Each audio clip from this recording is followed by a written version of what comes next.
And one thing I teach is about protein timing, because so many of us want that big porterhouse steak. Mm-hmm. And what was shown in a study where they had two groups of NFL drafts, and I'm not saying that we're not NFL drafters, but I'm not saying we all are NFL drafters.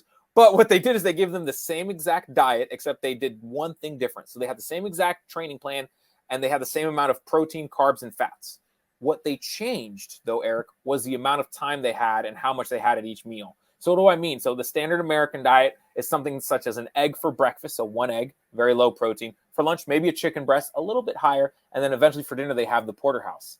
Now, they did this study for 16 weeks, and the other group had 30 grams of protein every 3 to 4 hours.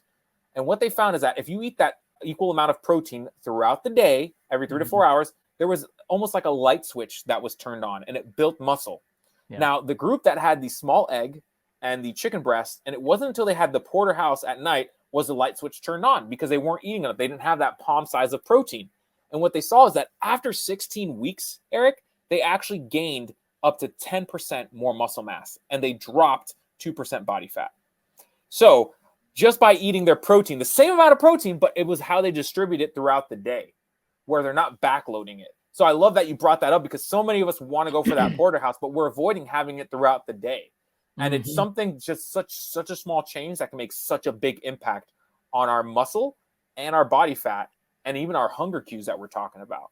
So I didn't mean to interrupt you, but it's just like I wanted to bring it all back, because it's just like you threw that up without even knowing it was something that I was going to bring up. So I appreciate you bringing that up, Eric.